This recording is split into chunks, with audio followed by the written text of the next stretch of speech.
What's up, guys? Rachel Lindsay here, and I am teaming up with your favorite Ringer podcasters to deliver the Bravo drama and news that you've been craving on Morally Corrupt. It's the show about all things Bravo, from the Housewives to Summer House and everything in between. We'll be mentioning it all every week. Check it out on Spotify and theringer.com. This episode is brought to you by Anytime Fitness. We may talk a whole lot about sports, but when it comes to keeping fit ourselves, there's definitely room for improvement. I hit this point early July. I was just like, I am not in good enough shape. I started trying to walk at least 15,000 steps a day, or hiking, or just anything to keep my legs moving. Now it's the end of 2023. I feel great. I had a physical 3 weeks ago, and the guy was like, "You're doing great. You're doing better than you were 3 years ago." I felt great. Whatever your goals are, progress is possible thanks to Anytime Fitness. Get a personalized plan and support from an expert coach anytime, anywhere. Visit anytimefitness.com to try Anytime Fitness for free. Start to train for your life. Terms, conditions, and restrictions apply. See website for details. This episode is brought to you by Atlassian.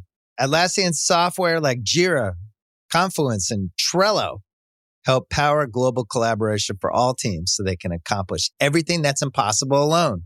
Because individually we're great, but together we're so much better. Learn how to unleash the potential of your team at Atlassian.com. Atlassian.com. Atlassian. Tap the banner or visit this episode's page to learn more. I need support staff to clear the room.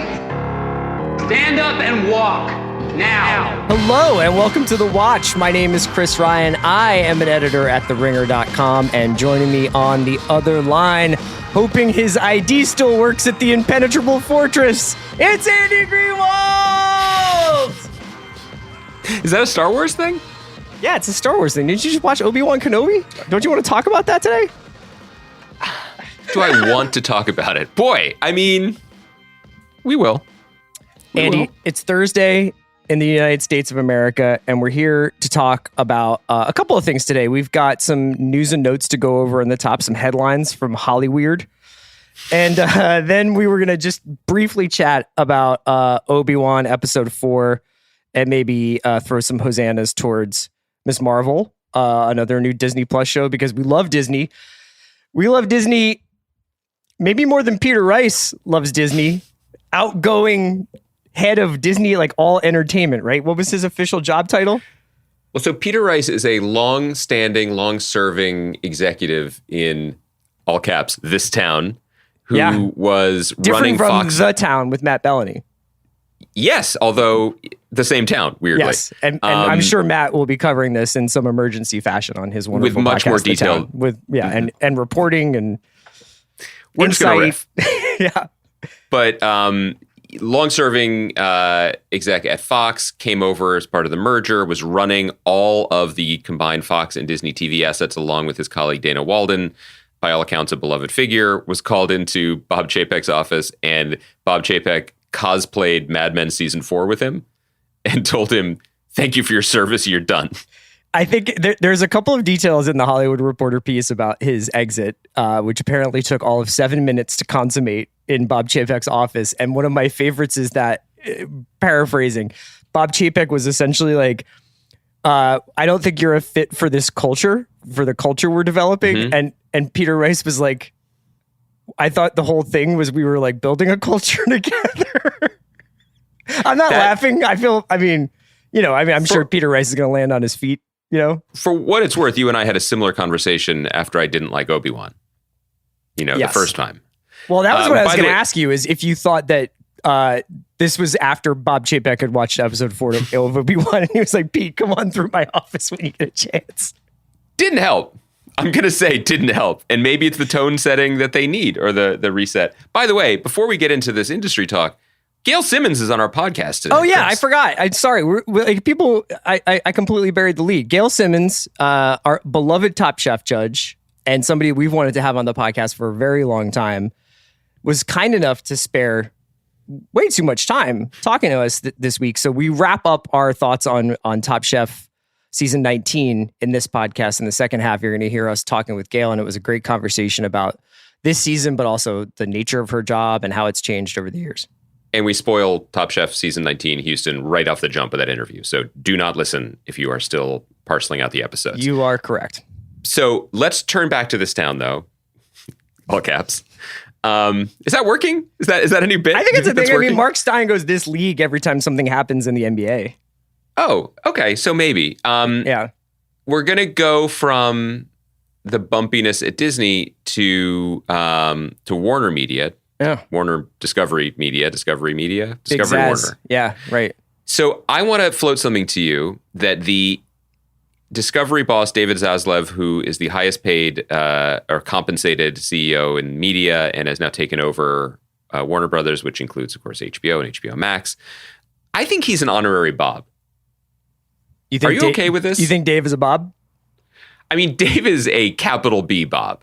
And I feel like we can't do the Bob Report or whatever we've called this bit that we come who are back the to Bobs? occasionally without it. Let's just like reset for listeners who are maybe they come here for Top Chef, maybe they come here for incisive Obi-Wan critiques, and they maybe don't know they're what leaving. we're talking about. Maybe they're leaving right now. The Bobs are Andy and I's blanket kind of term for people who run studios, but it just so happens that it's pretty accurate because a lot of the guys who run studios are named Bob. Well, it started with Bob Iger. Of course. Grandfather Bob. Iger counter, for sure. Who ran Disney through, a remarkably successful tenure, only to step down, but only step down on one of those half steps they have on very tall ladders. Yes. and Bob stick Chapek, around. Bob Chapek was his handpicked successor, but in the process of being succeeded, Bob Iger was like, actually, I think I'm going to take one more victory lap here, and then let Bob Chapek immediately enrage Scarlett Johansson and Florida. Yes. So that's not going great. And then churning up dust on the outside lane has been Bob Bakish, who runs Paramount. That's my guy. And I know that's always been your Bob. Yeah. It's kind of like how it's like being super into like when somebody's like, oh, do you follow European football? What do you like? You're like only like second tier Bundesliga. That's liking Bakish.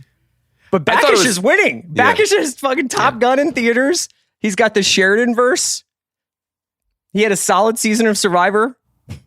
He's doing fine. Yeah. And then here comes Big Zaz, aka Bob. AKA Flip This House Bob. And, we are not, as alluded to by Chris, we are not consummate insiders like Matt Bellany is, but there are rumblings that the takeover of HBO and all of the the Warner properties, it's not that it's not going smoothly, but it's not going quickly. Like, he definitely is doing a price check on all of them. Yeah. And any project that was greenlit might be a little bit yellow lit now. Any budget that was approved might be getting redlined a little bit. And the highest profile example of this crashed onto the headlines again this week because J.J. Abrams' long gestating blockbuster sci-fi show, the show that he didn't stake his name on it, but he put his name on it, saying that I am returning in an active way after to years and making years television. of executive producing stuff, overseeing stuff, having this expanding empire under the Bad Robot umbrella. This new show, Demimonde, is his thing, his baby. He's going to direct it. He is, if not directly show running it, directly involved, and it is a big swing original idea. Yeah. He wrote the pilot script, and this has been going for a minute, and it was one of the major jewels in the Bad Robot cabinet of curiosities that helped secure a $250,000 overall with Warner right when the pandemic was just kicking off. And it was rumored that Apple was also trying to get Bad Robot and offered potentially almost twice as much money, but for total exclusivity, which might not have made as much sense because the Bad Robot TV deal, the Bad Robot Warner deal is TV only because he keeps a lot of fingers in a lot of different studio pies because it makes Star Trek for Paramount and also Mission Impossible for Paramount, et cetera, et cetera. He also somehow has a couple of Apple shows in the works, or at least shows that he is a part of, like the Fatal Attraction reboot, I think. I think some of these are projects that were passed over by the Warner family. Yeah, and then there's something at Apple. just so that our listeners understand this, and I know that we have a couple of things to get through before we get to Gail, but like when we talk about overalls, like does that mean someone cut him a $250 million check and was like, please start delivering shows? Does that mean all your shows against this 250 come to us? Yes. Like how does that work? An overall deal means an agreement that the studio will pay you this amount of money over an agreed upon period of time. It's basically getting a steady gig. It's a steady paycheck. $250 million, if that's the correct number, I'm sure it's not exactly right, is the money that will be paid out to the Bad Robot Corporation over the lifespan of the deal. Anything that they do for TV has to go through Warner's first. Warner's can say, thank you, no thank you, and then they can go sell it elsewhere. If Warner's says, thank you, let's make this, the normal deal making still applies. There still will be executive producer fees going to JJ or writing fees and everything else, but they are charged off against the lump sum they're already paying. Gotcha. So to earn out a $250 million deal would be quite the undertaking. You would have to be making tons and tons of shows that were generating profits in excess of the $250 million for you to begin making money on top of it.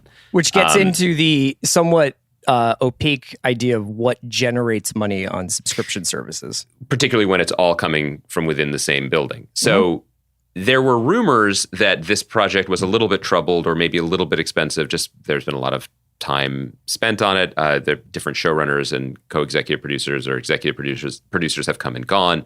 Then a week or so ago, I don't remember if we mentioned this on the pod, it hit the trades in a kind of an interesting way, right? That Zaslav was looking at this.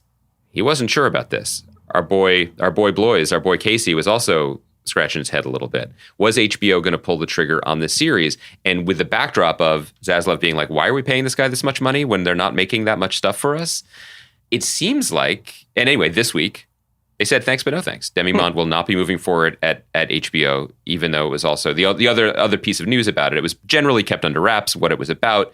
But Danielle Deadweiler, whom we love, was the star of Station 11, or one of the stars of Station 11. Miranda was going to from be Station 11, yeah. A scientist who, it sounds like, loses her family in a kind of sci-fi type lab experiment accident and then has to find them in some other universe or other world. Sounds very intriguing. Love Danielle Deadweiler. The show's not going forward at HBO. This is really public and really interesting. And I think there's two ways to look at it. Both may be partially true. Neither may be true. We don't have particular insight into this as of yet. One takeaway is that this is just a classic big old pissing match between two rich lions, basically. Because it sounds like JJ was like, here's the show. Here's the budget. We are going to need, quote, north of $200 million to make this season of television, which is, this is not a quote, north of what they apparently paid for the Game of Thrones spinoff, which comes packed in with a lot more goodwill and, audience interest. Yes. And from what we understand, the HBO, Discovery, Warner people were like, might you consider lowering that number? And the answer was no. And they did a stare down, and I don't know who blinks in a stare down when you don't have to pay $200 million for an unknown property. Unclear. But that's one takeaway from it, right? Yeah. The other takeaway from it, and I'm not sure if I agree with this one, because I think that clearly when you're dealing with something like this in the stratosphere financially and ego-wise, it's there's probably a lot of blame to go around. But it's worth keeping an eye on after this phenomenal year that HBO and Warner's had, not just with the content, and you can go back in our archives to see all the shows that they've made over the last year and a half, both for HBO and HBO Max, that we loved. But this incredible year where their streaming service and streaming strategy seems to have absolutely worked like gangbusters and separated HBO Max from the pack in a way that I'm not sure people were ready to predict when it launched a year ago. No, certainly not. Is this what you want to be doing? Do you want to suddenly be sending a signal to, all caps, this town, that maybe you're not as open for business as you used to be anymore? Maybe you're not as creator friendly as you used to be anymore. Maybe all the stuff that got you here, maybe you're not valuing it as much as you used to before. I do think that it's worth mentioning that it seems to me a little bit like some of the budgetary price tags put on these shows when they're reported on are a little bit like Los Angeles Rams contracts, where you're like, so you're giving this guy $80 million for 2 years. I thought you were way over the cap and have no backup defensive lineman. And then it's like, oh, but it's like baked into this and it's guaranteed that, but then they have an out here. And like, there's a lot of nuance to it. Matt also did on The Town when they did their mailbag episode last week. I was listening to it earlier in the week. Did a really good job explaining why some of these numbers are really high. So like, I think you and I both really LOL'd when we saw that Noah Baumbach's White Noise adaptation for Netflix is at like $140 million reported budget. Some of that stuff is because of the lack of residuals that are also going to be baked into it, because it's going to live in perpetuity on a streaming service and it won't be sold over and over again and have like these external revenue streams. So people who work on these projects get paid once and that's it, right? Like they can't then add on like my home video fees or my, whatever. Yeah, that's the wrinkle in the deal making now, that things are just going to be locked and siloed off forever. Because the previous version of Hollywood was, that shows could potentially be sold and resold into syndication or streaming rights that would come up for sale again, and you could keep making money off of something. Right. That's increasingly no longer the case. So for a time, certainly with TV shows like Netflix, to get the projects it wanted away from the more traditional broadcasters or cable networks, was paying $1.25 on the dollar, $1.50, $2 on the dollar to guarantee that it could secure it. And they didn't mind because they didn't mind holding a lot of debt. Yes, that has changed now a little bit. Either. Yeah. But the movie stuff, I think, is still particularly fraught, because movies have always been based on back-end participation by the principals. So that when you see stuff like, Apple is securing this, was it the F1 movie that Joseph Kosinski from Top Gun is going to make with Brad Pitt, the deal making is going to get nuts, because well, I don't know if you saw that movie is going to have a 30-day theatrical window. So like they're going to make sure that movie is getting out there.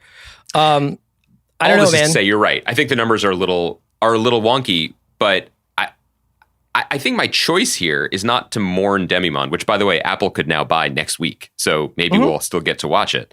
Once Warner passes, it doesn't mean it's dead, although it definitely doesn't mean it's in great health. It means they can shop it around. Now, who else wants to spend $200 million for an original IP idea? The list is Apple. That's the entire list. I just think it's a little screwy that we're talking about things in this ballpark. This is very summer blockbuster. This is very what has happened to movies type of conversation to be having about TV. I mean, I'm not sure a Lord of the Rings series needs $200 million for a season of television. I mean, I'm not responsible for it. I didn't make it, but I have to be honest, I crumbled and broke my anti-Amazon thing to buy some cookie sheets the other day. So I contributed, I guess, in my way. So you're welcome, Elf fans. But it's just a little screwy that this is the realm with which we're having these conversations. I think it's also worth mentioning, and this is actually a segue into Obi-Wan, is you got to be careful, make sure you're getting what you pay for on these things. Mm-hmm. And I find that more often than not, when watching a lot of these blockbuster shows, whether it's because of the screen I'm watching them on, or the time of day I'm watching them on, or the state of mind I'm watching them on, or my relative level of engagement to the stories that they're telling. Mm-hmm. Stranger Things, I enjoyed. Very VFX heavy season, a lot of it taking place in an alternate dimension. Obi-Wan, obviously, ton of stuff going on there. Some of it shot in the volume, the stage that they've built, the LED screen stage that they've built. Some of it, as Van and Charles pointed out, seemingly taking place in Santa Monica.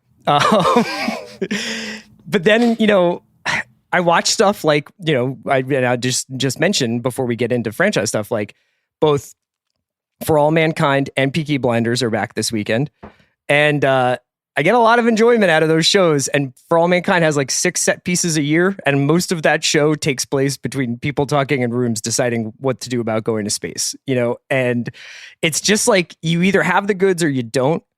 And I'm sure For All Mankind is an expensive show to make. I'm sure Peaky Blinders is an expensive show to make. What's not an expensive show to make? Ben Whishaw and This Is Going to Hurt, which we're going to talk about next week, which is a show on AMC Plus. You can find it on Amazon if you have that subscription. And it's a show about an OBGYN doctor working at an NHS hospital who's having a crisis. And it's just, that sometimes is like, this is what I come to television for, is like great writing, great acting, and a great story like this.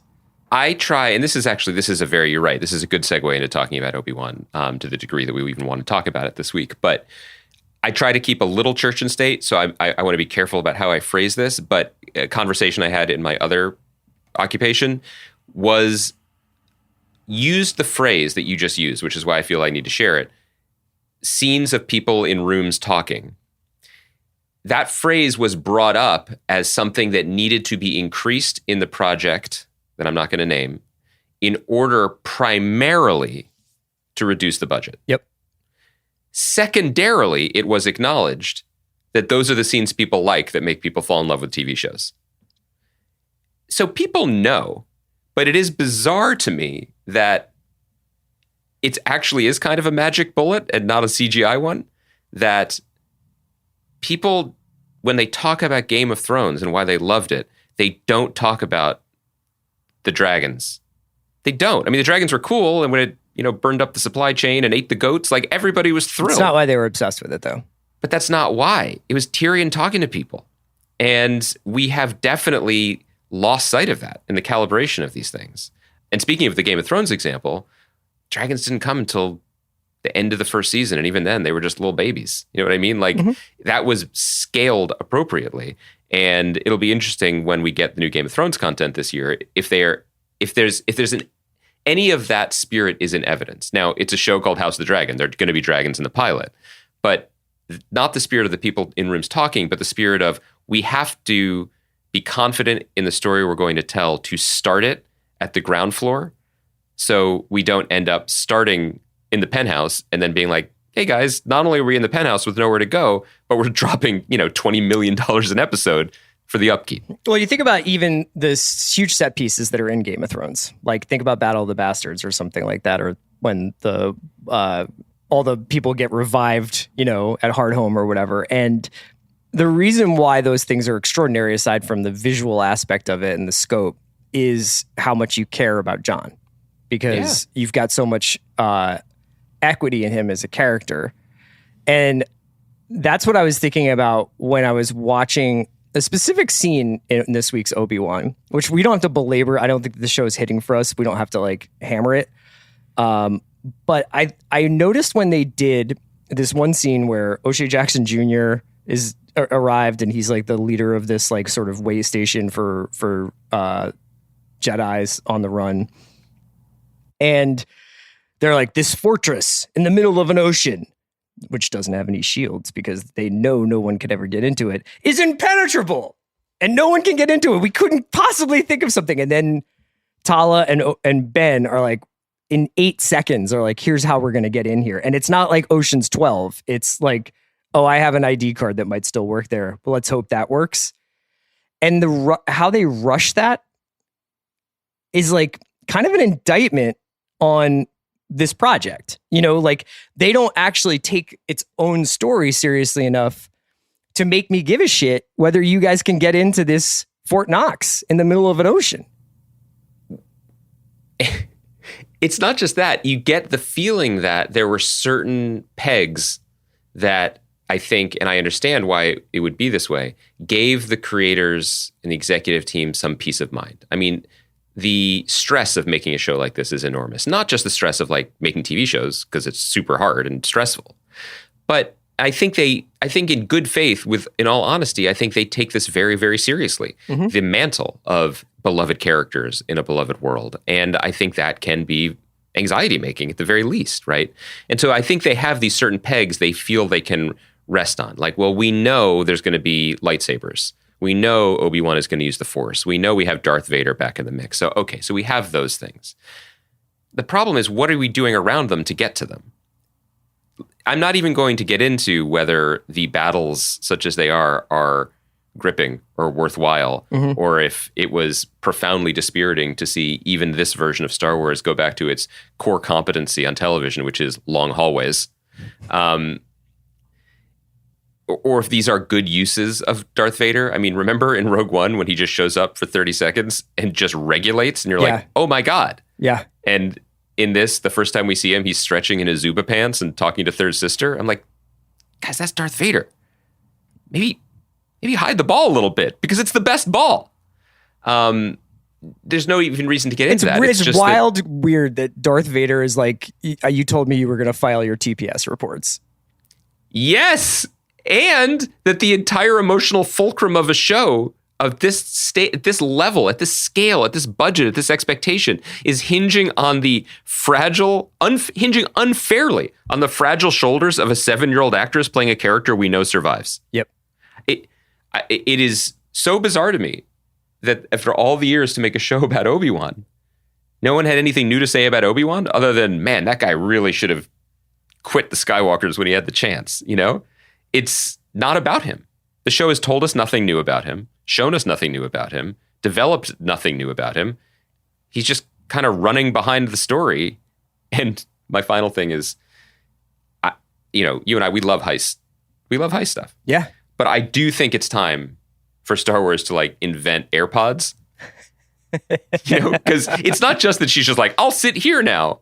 It's that she's sitting there talking into her cell phone the way my elderly parents do if they accidentally touch speaker and don't realize it. Yeah. Like this doesn't seem particularly subtle or plausible. It's just a bummer. It almost makes the not to go down a dark path with the two things that are bumming us out, but like people know that and they think unfairly, like was dinging Better Call Saul more than usual for its lack of storytelling stakes because we know how everything turns out.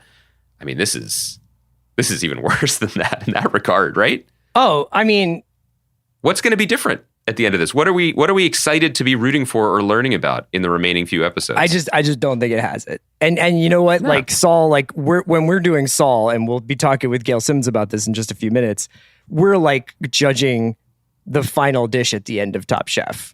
We're like, there is this microscopic error made. You know what I mean? Or if we criticize a show like that, it's like, plating. It's not the cooking. Yeah. And I would even say on the flip of that, there's Miss Marvel, which also came out this week, which we don't have to get too into.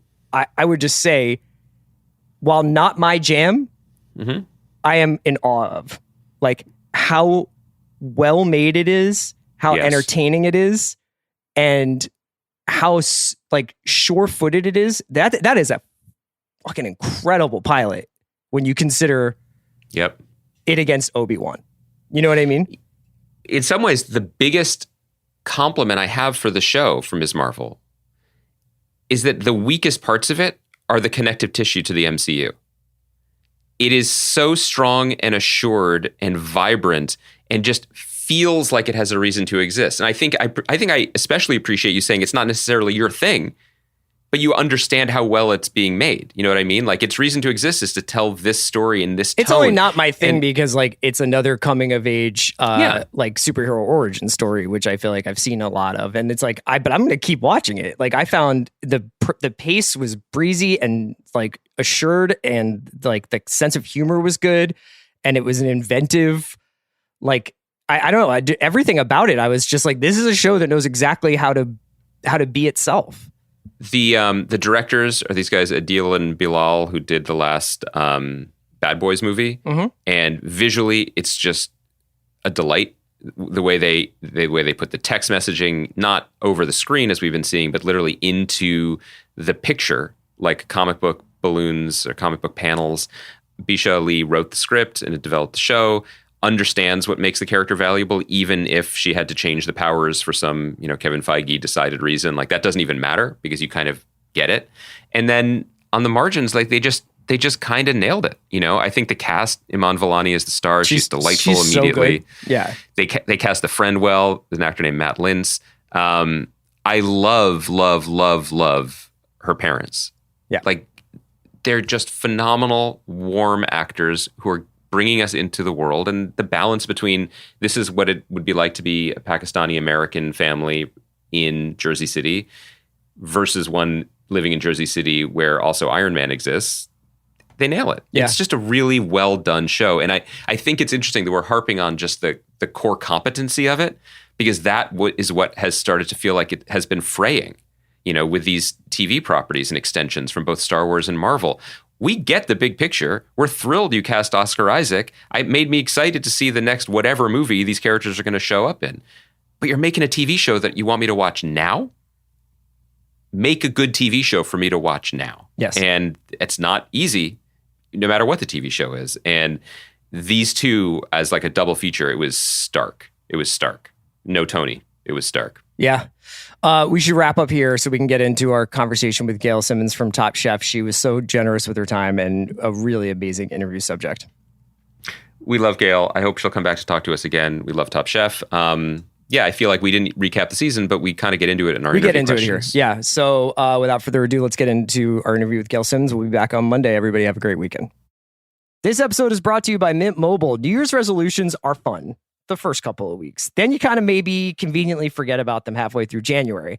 No shame. It happens to us all. But this year I have a foolproof plan, at least when it comes to saving money. Just switch to Mint Mobile and you're done. Goal accomplished, because for a limited time, their wireless plans are $15 a month when you buy a 3-month plan. The great thing about Mint Mobile is there's no jaw-dropping monthly bills or unexpected overages, and all plans come with unlimited talk and text.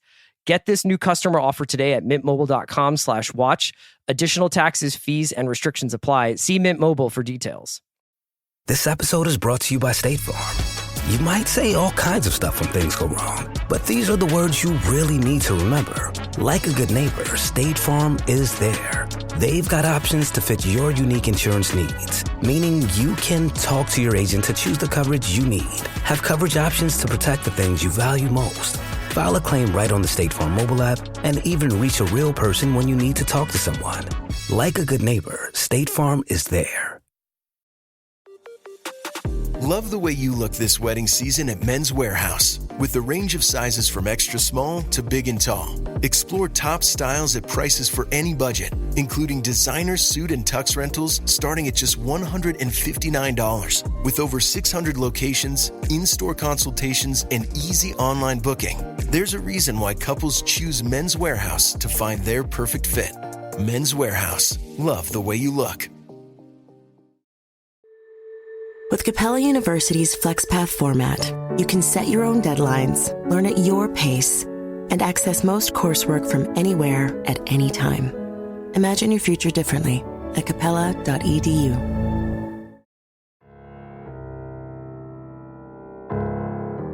This is a big day for us here at The Watch. Our guest is a cookbook author, food expert, and since the very first episode in 2006, an episode I watched live, Chris, on the very first episode of Top Chef, the permanent judge, Gail Simmons. Welcome to The Watch, Gail.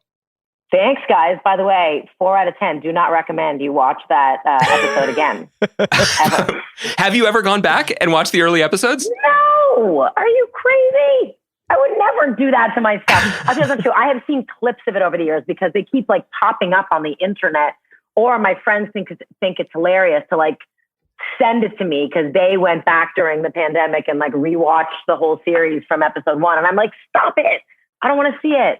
Although I am young and we all were once. We were. Is there a moment in the show that you consider like, or maybe it's like the Overton window, it changes over time, but like, is there a season that you consider to be okay to watch? Like when it became the show that you recognize and you became the self that you recognize, or is that always sliding as we slip forward? No, yes and no. I do think we evolve. I do think that is part of the beauty and incredible resilience of our show to begin with. The fact that we're still on the air 19 seasons, going into 20 seasons later, is because we are always shifting and evolving. That includes the production, that includes our MO, and that certainly includes us as the, core judges, Tom and Padma and myself. But, I don't know, it's hard to say. I would say like season 6 onwards, I think we really got our groove. But we were obviously doing well before season 6. I mean, that was like 4 years into the franchise. Season 1 was just such a different show. But we learned very quickly. And season 2, we even made huge changes to. Season 2 was an incredibly dramatic show. Yeah. But I do think that season 2 is what solidified the show to people as legitimate and worth watching. And then I think season 3 onward really I don't know, I could talk about every season because they were also different, but really maybe season 4 onward was when I really think we found our groove. Stephanie Izard and Richard Blaze's season. Right. But season 1 also is officially non-canon because Padma wasn't there. It's like how William Shatner wasn't in the first episode of Star Trek. We don't even want to think about that episode. It's exactly the same. No. And so, when we talked to Padma, I guess 2 years ago, Andy, I'm now in the zone where I can't remember when we did something. What a time. We talked a lot about how the show changed over the years and how cooking and restaurants had changed over the years too. I mean, obviously a lot of stuff being brought to light, a lot of sort of behaviors being changed for really good reasons. And I felt like Buddha in a lot of ways was like this great hybrid of some of the old school techniques that Top Chef celebrated in the beginning and that you sort of saw from, say, the Voltagios or something like that, but seemed to be like a genuinely nice guy.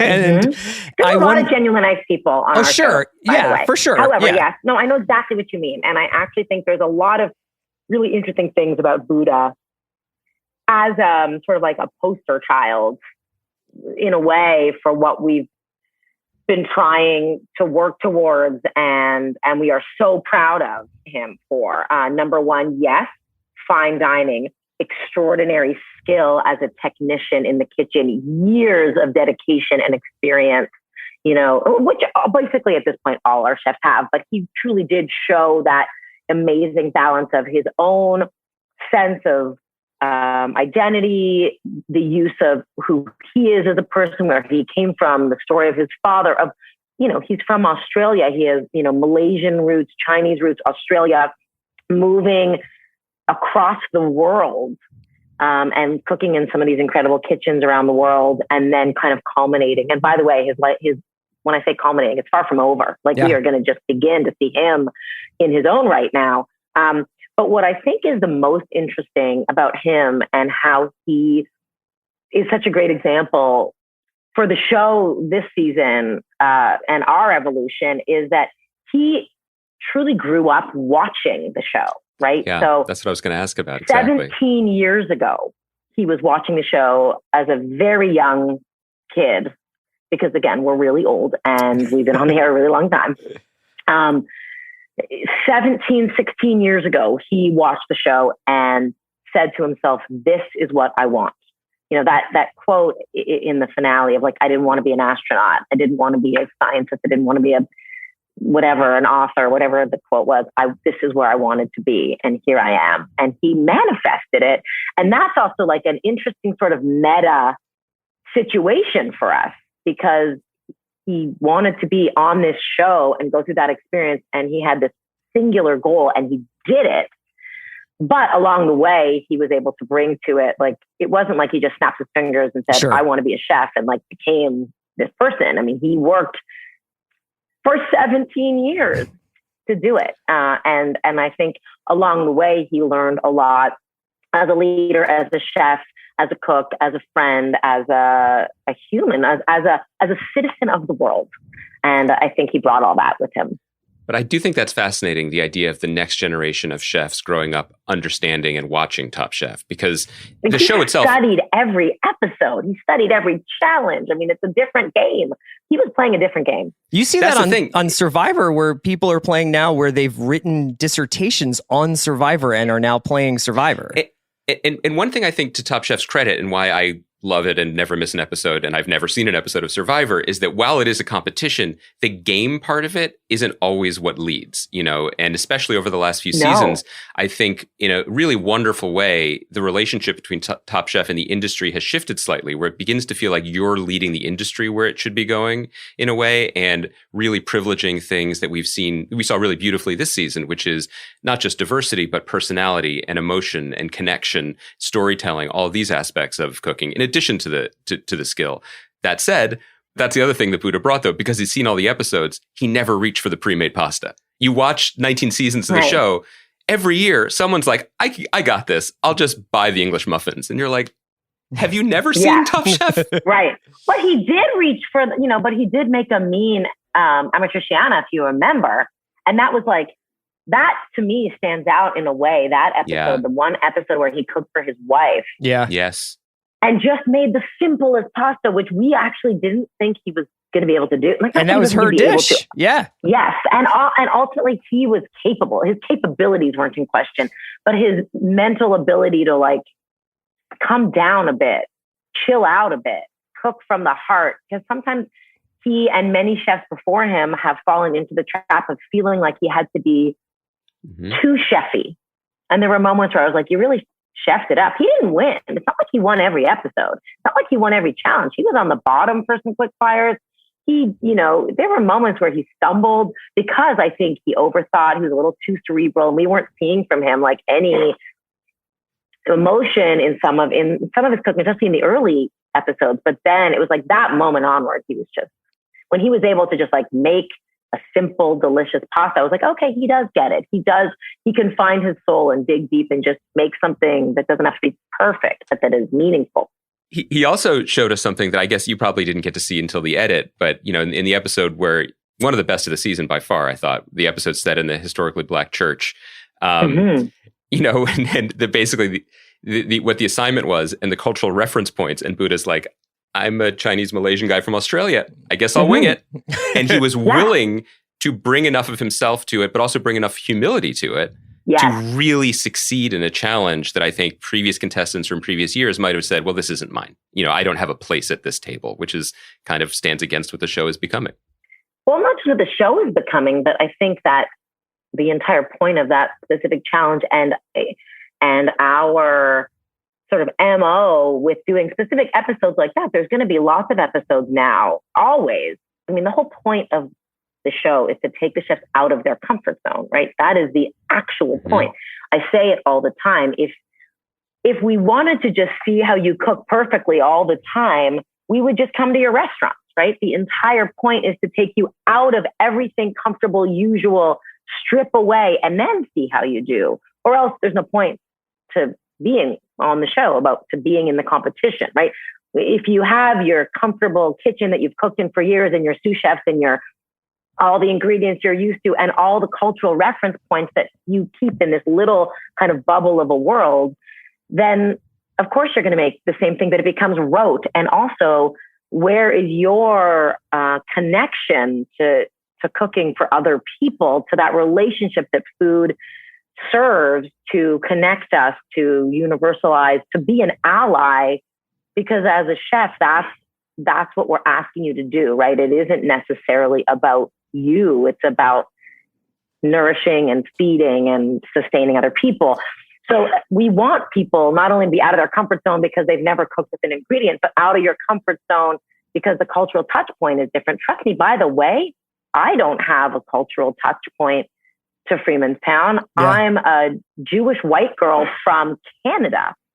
But my God, that was the best thing I'd ever done. Not only for me, because I learned and I grew and I was able to immerse myself and be humbled by it, but because I got to then not only learn about Houston, learn about the story of slavery in this country and how that story of freedom came to be, but then get to see it in the chefs and how they interpreted it too, right? So like, that's the point.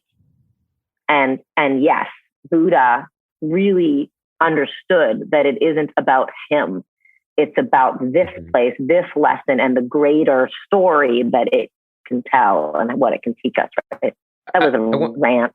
I wanted, no, it was important to say. And I did want to ask on the point that you just made about comfort zone, specifically about the finale, because we have a lot of general questions for you about the show, but we're still only about a week removed from the finale.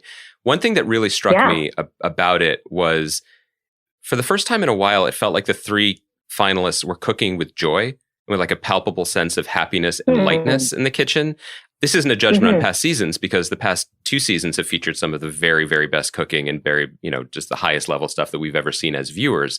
But thinking specifically about last year in Portland, it felt some chefs felt stressed out. Dawn had a time management issue. Shota kind of was crumbling a little bit. And I don't know how much of that was carryover from having to cook on the raining, freezing Oregon beach the week before. But this season felt like lighter, and they felt like they were doing their best and they were ready to live with whatever they put on the plate, that didn't have that heaviness hanging over it. I wonder if that was true on your side of the table as well, and why you think that might have been.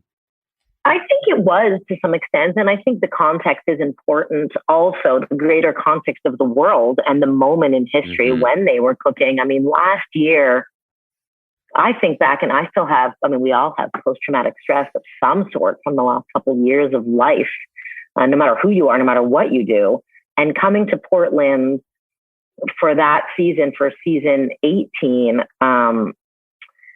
the chefs were in an enormous turning point in their careers in the industry. Everything was up in the air. They didn't know if they had restaurants to go back to. Half of them didn't have restaurants anymore. Their restaurants had closed. They had come with like open wounds, you know, to the season. And the season was challenging in ways we could have never imagined. We knew the pandemic. We had made a bubble. We knew it was going to be a challenge in 1,000 ways. And then, of course, there's all the unexpected pieces to it that Portland gave us, for better or worse. We were cooking through the worst wildfires the world's ever seen. We were cooking through political and civil unrest. And so there was all these external factors that added stress to their cooking on top of their personal journeys and abilities. So I think that you can't underestimate that. And the fact that Portland gave us the contestants that they did at the time they did, and they were able to accomplish it, is like extraordinary, you know, and it wasn't a perfect season, but it was a really honest season and we're very proud of it. But coming back this year, you know, we were still getting tested for COVID every 3 days. We still couldn't go indoors to anywhere publicly. There were still constraints on how we structured the season from a production standpoint. But I think a year later, the chefs were in a better place. The industry has come a long way. It was open for business, and they were too. So they had a little firmer footing. And I also just think it has to do with the 3 particular people who made it to the finale, each of whom had really like amazing journeys to get there. I mean, we know about Buddha. We've talked about his like singular pursuit. Evelyn just is the most joyful, soulful, talented. You know, she was like not an underdog. She was sort of just like, I think people underestimated her, but she just cooked from the heart the whole way through and continued to give us. I mean, she was winning from day one, but you know, you kind of still thought, I don't know, she's small, but she was mighty. I mean, her sauce work, her dishes, like I still have so many memories of specific dishes she made for us that I'll never forget. And she also was so amazing as a teacher, both to the other contestants and to us, about her culture, about Mexican cooking, about Texas. I mean, when she walked into a room and there were Houston chefs in the room, like I'm thinking of the barbecue challenge in particular, like the whole room stood up and started cheering for her because she's so beloved there to begin with. And then Sarah, who like, you know, was eliminated early on and just fought like a mofo. I mean, she just she crushed it. Tom would come back from Last Chance Kitchen every day, every time he shot, and be like, Gail, Sarah, I don't understand. She didn't do this, obviously, at the beginning of the show, but man, she's good. She's good. Like he was like, watch out. And then she came back and, you know, was so triumphant, but so humble too. So humble. So I think they all just really were like happy to get there regardless. I saw that Sarah posted this beautiful thing about Buddha, and she was just like, there's no one else I'd rather lose to. This was the perfect ending. This is how it should be. We all did great, and we're really proud of ourselves and each other. But I had a question about Last Chance Kitchen because, you know, we've seen a couple of chefs slingshot back out of there stronger, you know, and I think I'm trying to remember if Sarah was unique in terms of how long she was in there, and then also had, you know, funnily enough, like a second chance at Last Chance Kitchen because she had lost, I think, that one to Ashley, right? And then Ashley came back, and then Sarah got to get back into the competition. Where's your head at with LCK? Because it is kind of weirdly become... It's a big deal. Yeah, and I click immediately as soon as the episode's over. I go watch Last Chance Kitchen. The time constraints are very, very, very intense, but in some ways, it's like cooking... It's a very pure version of cooking. It's almost like watching a cook on the line get after it. Like a hyper quick fire on steroids, right? Yeah. I mean, but it's also stripped everything away. Like that's the whole point of it. Everything is stripped away. There's no tricks. You've got 15 minutes. You've got only Tom. You've got the kitchen.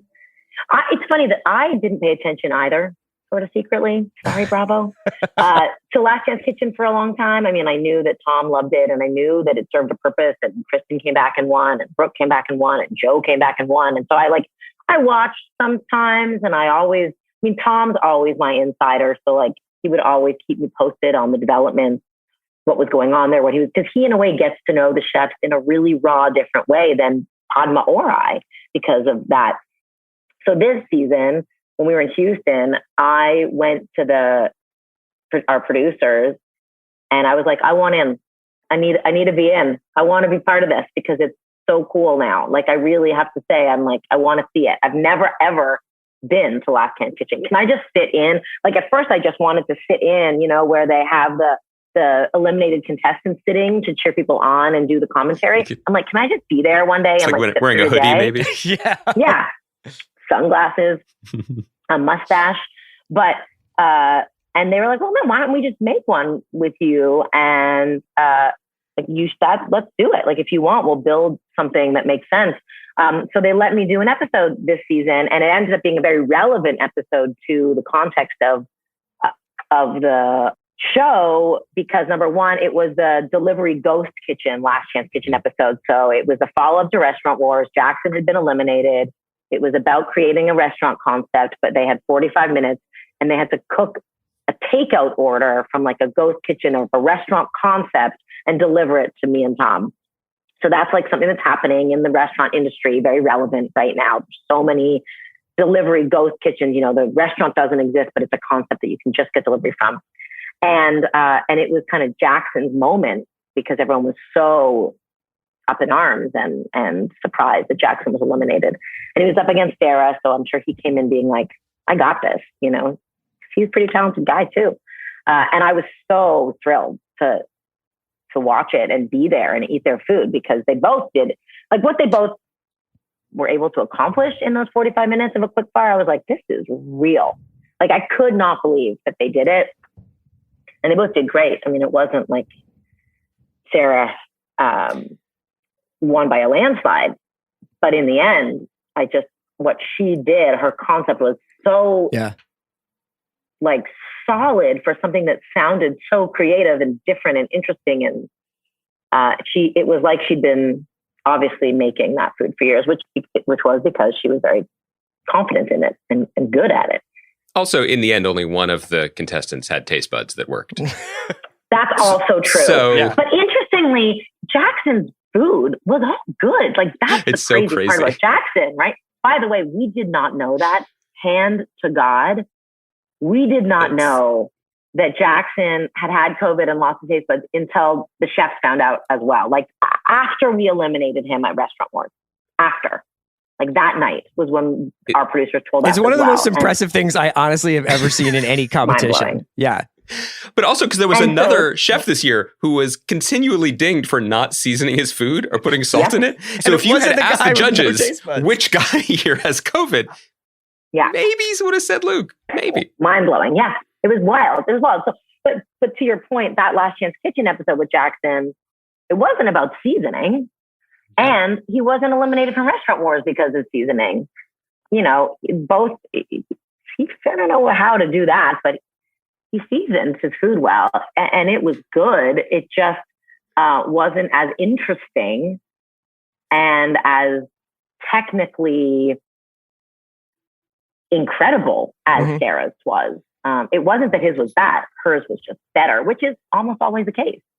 So a moment ago, I was alluding to the interview we did with Padma, where she talked about, she really credits a moment when the two of you became executive producers as a moment when you both were able to put a little bit more of your shoulder into pushing the mechanism of the show forward and changing it to a degree. Obviously, the industry has been through upheaval. We've all personally been through upheaval in the last few years. The show as well. You mentioned the Portland season. I mean, I thought that was an incredible feat, first of all, by everyone involved, but also such an incredible, test for what the show is and could be, and bringing back the returning judging panel, which I found to be absolutely fantastic, because not only were these people that I loved seeing on TV, but they had a different and more intimate knowledge of that year's contestants. Yeah. The same version, this in a way like what you get to have, where you taste them week to week, as opposed to sort of parachuting in and being like, that's too salty, that's not good, or whatever it might be. Right. I guess broadly speaking, I was wondering, where you feel the show is in its evolution. I mean, obviously, it's still changing in a way that keeps it relevant, that keeps it entertaining, that keeps it exciting. Over these past 3 seasons, which are just really unprecedented out of the 19, you have the historically great All-Star season, you have the incredibly challenging and unique Portland season, and now this rebound season from it. Where do you think the show is in its evolution, and what levers do you still feel need to be pushed? There's a lot of questions there, Andy, but I like them. I sometimes don't even put a question in it. So I feel like all I can say is you're welcome. Yeah. Okay. So I think first and foremost, and I said this in a way earlier, I think the reason our show has had the success it has, especially in these last 3 years, where it has not just maintained, but exceeded expectations in its ability to bring something new and different and exciting to our viewers, is our ability to stay nimble, to evolve, and to reflect this moment, just not just in our industry, but in the world. We do not follow a script. We are not a studio show. We face everything with loud conversations. We don't just say, well, it doesn't matter what's happening outside the doors. We're just going to keep plowing forward regardless. Like, we're going to just do this formula in this studio, regardless of the fact that like war is raging quite literally outside these doors. Like, that is not how we handle it. We have conversations both in production leading up months before, and then very publicly in within the context of every episode, where we face issues and we aren't afraid to make our voices heard on where we stand on issues, how we think the industry is changing, evolving, the world too. I mean, we talk about, cooking with World Central Kitchen. We did an episode in Houston, I think, that was incredibly powerful about female leaders in Houston for many, many reasons, not just the fact that there are so many extraordinary women in Houston and in greater Texas who have made impact in America, who often go unsung. But, one of whom was the daughter of the first female governor of Texas, who also happens to be the ex-CEO of Planned Parenthood. Mm-hmm. These are big statements to say on a show in the middle of a lot of women's rights, reproductive rights, all these things, healthcare being up for debate in this country, et cetera. Speaking about Freemanstown, making sure to include, the story of the immigrant populations in Houston and the story of Black freedom to slavery in this country. Those are very loud discussions that we had and continue to have. I do not credit myself entirely, or Padma or Tom, for those. I think we all push and we all make sure that these conversations can be had, for sure. But I also really am grateful to Bravo, to our production team, Magical Elves, and to our executive producers and showrunner who have been running the show from the beginning. Our executive producer, Doneen, who I feel like you guys have spoken to over the years, started as a PA on season 1. We haven't, and but now we should. She's the showrunner. You should. She is an encyclopedia of Top Chef. She is unbelievable. And they have never brushed us under the carpet. They have never, any concern we have, any topic we want to broach, they are open. It is a big conversation. I really do also credit Tom as our industry North Star in a lot of ways for keeping us on the straight and narrow from the beginning, not just making sure that, it is fair, that the contestants are considered and that their food and their challenges are kept relevant, but also so that the state of the industry is understood and our sensitivity to that. Sure, yes, I think we all weigh in and we all feel very invested and we all feel very heard about our concerns. And I think that continues to be a conversation that I'm very lucky to have on television, because it isn't always the case. And I think it has contributed to our longevity. So the state right now, I think that we were thrilled about how our season came out. And I think that we are going into a really big moment. We're going into our 20th anniversary. Like, I have to say it to myself over and over again, because that is unbelievable. 17 years of making the show, but 20 seasons. And we are heading full force into our 20th season, and we're going to push further in a million ways. I mean, we're already preparing, as you know, to go abroad. So we will not be shooting in America for the first time. And that's logistically, wow, I'm really glad I'm not my executive producer right now. I'm really glad I'm not the showrunner, because she's got her hands full in many ways, none the least of which is that I text her and email her every day with like, I have an idea, and can we do this? And what about this? You know, and I'm sure everybody else is doing the same. So that's going to be big, and it's going to pose even more challenges. And that's just one level of a way where we can continue to push. I think the contestants will be completely different this year, and we're taking an angle that no one has seen us do. I think that it allows us to have a more global discussion about cuisine, about history, global history. We've, except on the few finales where we've gone abroad, I think mostly we have been introspective about this country's journey and how food impacts that journey, you know, talking about the influences, yes, the immigration story to this country, but now we're going to be outside the country. So it'll just give everyone a much more global perspective on food. And we're going to a place that also has a really interesting immigration historic perspective. So, but from abroad, from across an ocean. So that's pretty great. The fact that we're able to keep pushing. And I think that's what's so beautiful about our topic, right? Food as a general topic. It isn't, you know, it's like this is a show about many things. We just do it through the lens of food, I think. It used to be like a food show. Mm-hmm. And now I feel like it is a show about many things. But it's just, we use food as a lens with which we are able to have through which we're able to have these conversations about so many bigger things. So this will allow us to do it further, as long as we can all get there safely. I just want to see Tom's international hat game. I just want him to wear. So strong. I'm no idea. so excited. I mean, the beret in France is a must. Maybe a beefeater thing, and not that we know where you're going, but okay. No, I know. I'll sit back. I wanted to ask also. Oh, that's it. Oh, no. I was going to say that's a big point. Don't think the head of our wardrobe department isn't fully in on the joke. It's her favorite thing. It's her the important part is Tom in on the joke. Oh, he's in on the joke. Yeah. He's in on the joke. He has to look straight in a hat. There's like a Twitter account, an anonymous Twitter account dedicated to Tom's hat. Hysterical. Yeah. A must follow. I wanted to actually ask about the judging. You know, in the same way that I've come to really love Last Chance Kitchen, I kind of want to pitch you on this idea, which is post-season, release the judging tapes. You know, I would love to hear.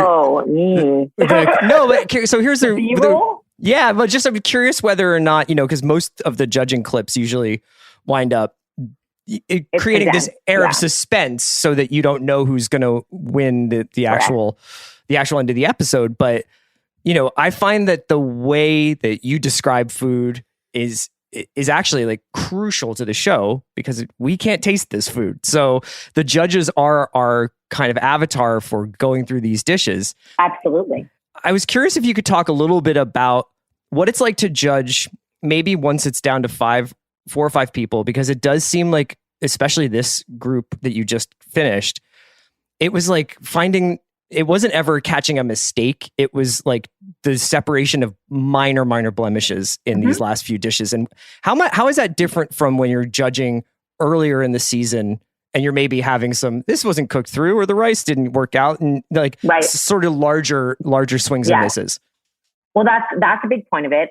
Earlier on in the season, the first several episodes, even though there's many more people and we need to acknowledge and sort of sift through all of them and take into account every dish, it's a lot easier in some ways to say, okay, so-and-so, yes or no? Oh no, they were good enough. They definitely weren't the worst one. Okay, put them aside. And then narrow it down very quickly. Or there were some glaring mistakes. And so it's very easy to say, okay, well, that person's definitely on the bottom, and we need to go back to that person and re-examine them on the bottom and talk to them and figure out what happened there. Towards the end, you think the judges table gets faster, but it doesn't, because as much as we have less people, the challenges are more difficult, there's more components, and we go much deeper because there's so much there to get to because it's not easy. You can't just be like, well, that person won and that person lost, and we can just get to the point really quickly. Our judges table, which you've probably heard ad nauseum, our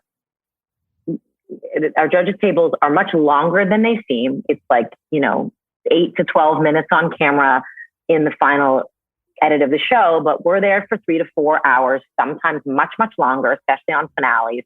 We used to be there for like 8 hours, but we've like condensed the production a bit and made it more efficient. And, that was very conscious on our production to do, because we were like seeing the sunrises, and that was not healthy for anyone. I was like falling asleep at judges table, but still 4 hours of sitting and really talking. Like, yes, there is a lot of interesting stuff there that you do not see for sure. And so I definitely don't think anyone wants to watch those 4 hours. There's a lot of like sitting around like this, and there's a lot of lighting changes, and there's a lot of like banter and jokes and silliness, but there's a lot of other really relevant stuff that just can't stay in because they just don't have the time. And that would be interesting to watch. One example that comes to mind from this season, and I actually haven't seen the full final judges table of it, so I'm not quite sure what kept in, but the first episode of our finale in Arizona, when they were cooking with the chiltepin and, they were making a sweet and a savory dish, and Damar was still in the game, and he was eliminated that episode. That episode was an example where they had to make it a little more suspenseful, or else he would change the channel. But in my memory, having not watched what the final edit was, Damar's dishes were distinctly not as good as the others. Like, it wasn't about us. I mean, Damar, God, he was my man. Like, we all are in love with him. We all think he's incredible. And we really were disappointed that he didn't show up the way I knew he intended to that day. But, the edit needs to make it, not that we're doing anything tricky or, like suspectful. Like, I don't know. But we, that was an instance where the three others were so good, and he did have mistakes. And so we sort of knew going, and we didn't speak to each other, but we sat on the judges table. It really was apparent that unfortunately his were not at the same level as the others, which often doesn't happen at that stage in the game. And then we got to the finale, and that's interesting. That was a much deeper conversation. Yeah.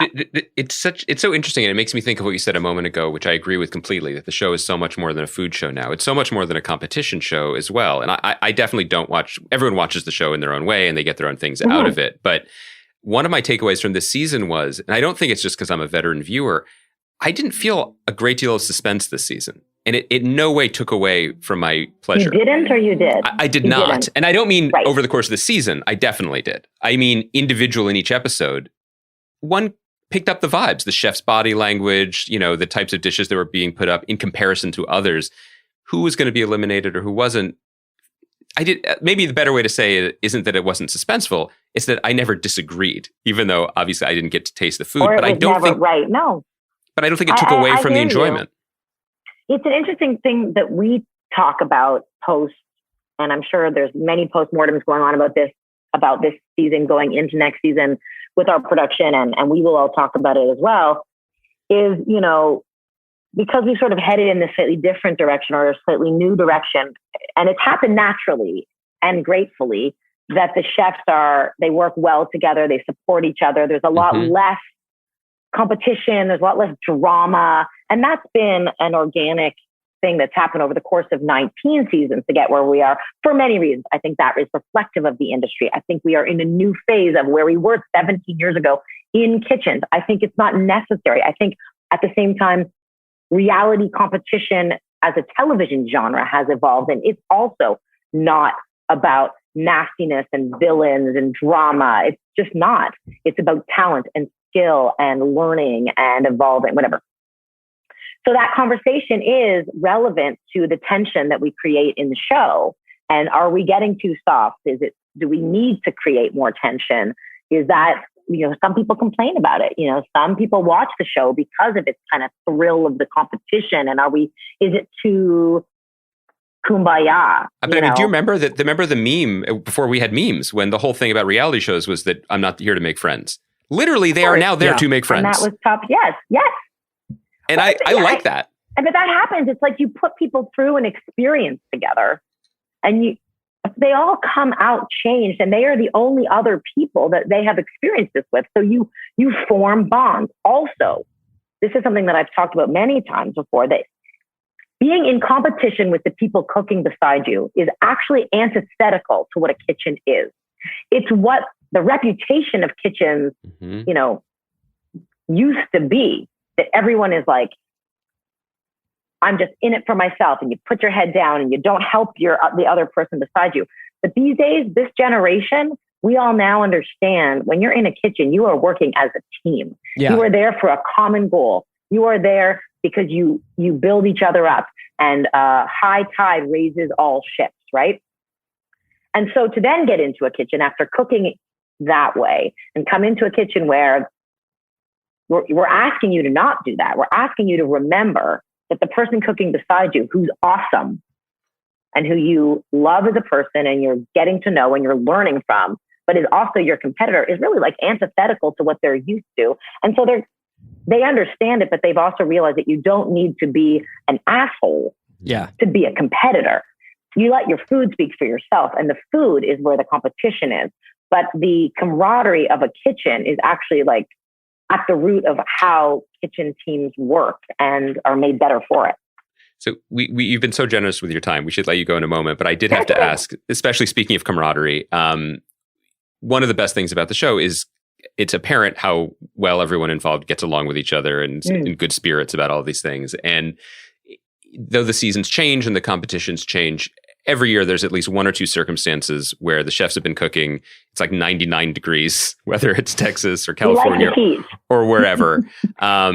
Suddenly, out of a cool green room, you and the other judges emerge looking incredible. Tom's wearing some sort of straw hat number. You're wearing a gown. Someone hands you an ice cold glass of Terlato branded Chardonnay or whatever. We don't sweat. None of us never crack a sweat ever. And then, with your immaculate makeup and everything, you then swan around and eat, 15 plus dishes and then have a full day of work. Andy. So you guys know how to do this by now, but I wonder, in those times when you emerge beautiful and smiling, you often have like maybe a past contestant there with you for the first time, or a local person. What do the noobs not know about how to survive a day like that you know after 17 hard-fought years of judging? That you don't have to finish every plate, that we're going to talk it out and make sure that everyone agrees, and we're going to be fair, and everyone's voice will be heard, and, but speak up, because we have really loud voices and we won't let you get a word in if you don't speak up for yourself. We always talk to our guest judges, whether they're an alumni or, the local guest chef or the chef who's come with us for the day beforehand. The producers talk to them. I'm always like a bit of the welcome wagon. Most of them are very dear friends, more than not. So we reach out the night before, we all get together. They've watched the show, they know the show. And especially the alumni, they're really nervous to be on the other side, but also really excited. And so I think it's eye-opening, but it's also really natural because we just make it a discussion. There's not a lot of like, stop, say this, do this, stop awkwardness. Like, we don't stop down. We stop down, we make edits or make people repeat things for camera as minimally as possible. So it really just feels like you're sitting at the dinner table. Their only request is that Padma lead the discussion and only one person speak at a time to make sure that the cameras and audio catch them. And that sometimes we need to just like remind everyone about. But that's it. I think we just make it as natural as possible. The other thing is that we are humans and we do stop and take into account people's needs. We need bathroom breaks. We need our waters full because we're scorching in the heat. That first episode of our finale in Arizona, when we had Carlotta from El Charro Cafe, who is just a legend, an extraordinary woman. But we were sitting in the sun for hours and she was like, I need a break. I need to go into it. And so we stopped down for probably half an hour. She went into the cool.